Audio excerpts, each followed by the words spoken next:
My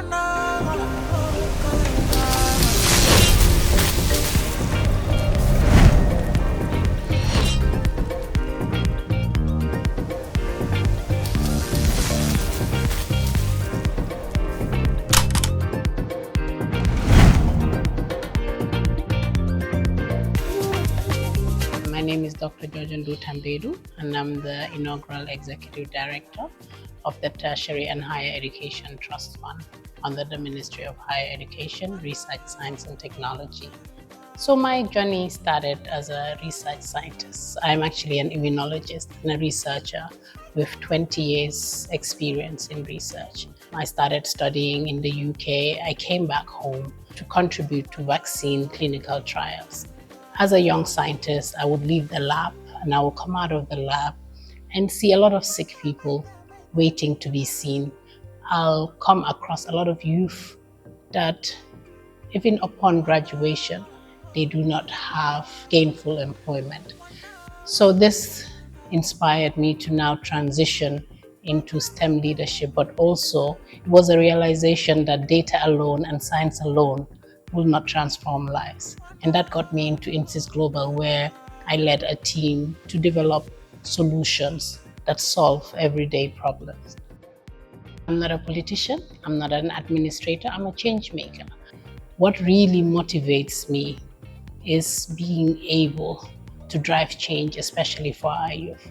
I was a UN consultant, so I developed a lot of policies and strategies for the government as a UN consultant, because I believed that that was the way I could really create impact and drive change in the Gambia.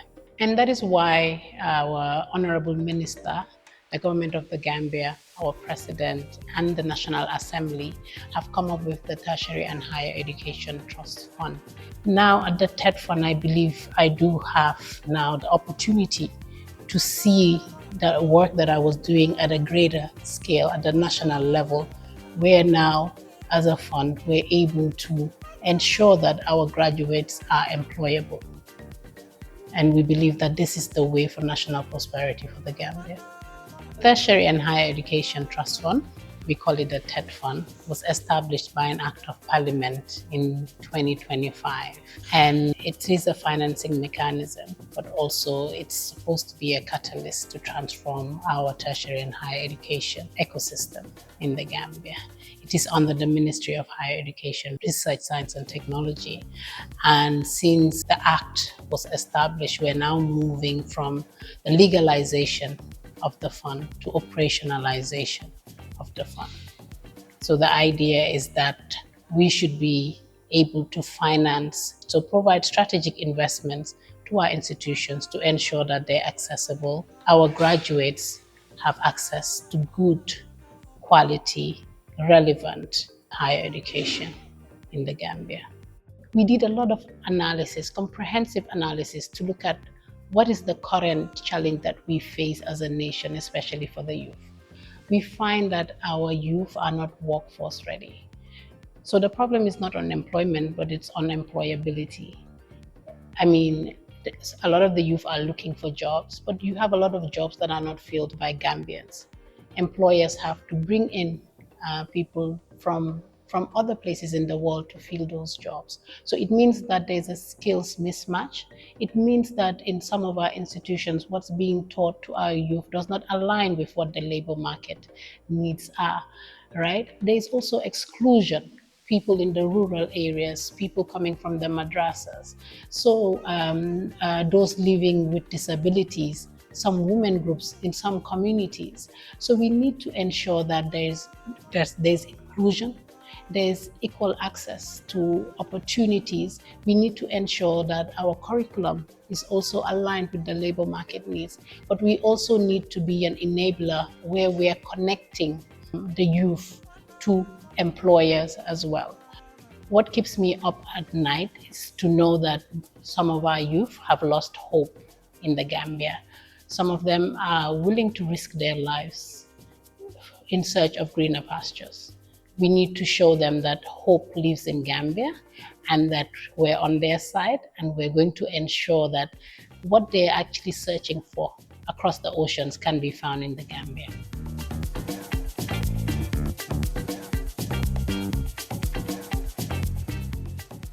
For me, I don't think made in Gambia should be a slogan. I think it's a way of life. Every day you see me, I will always be dressed in something made by our designers here. I love the Gambia. I grew up, my father is a retired civil servant. I grew up with a flag in our living room.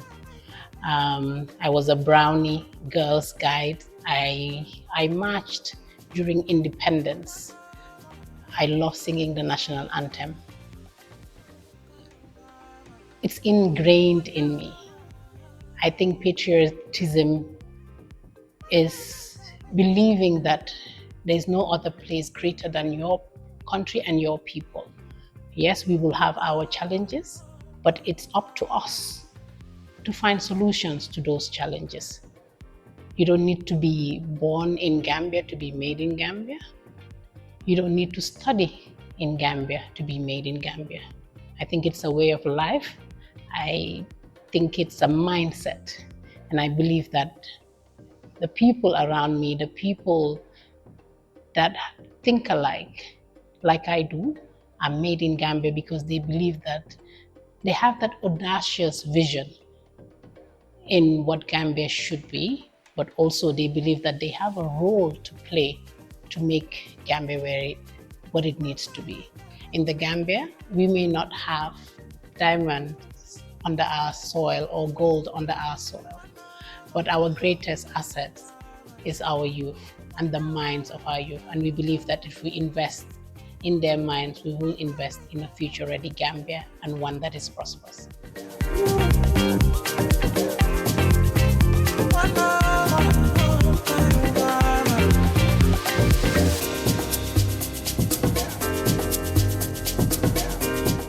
My name is Dr. Jorjoh Tambedou. I'm the Executive Director of the THET Fund, and I am made in the Gambia.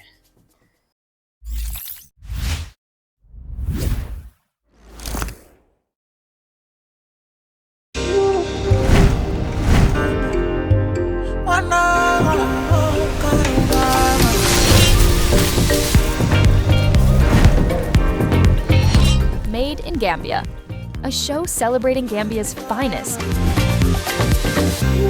Sponsors invited.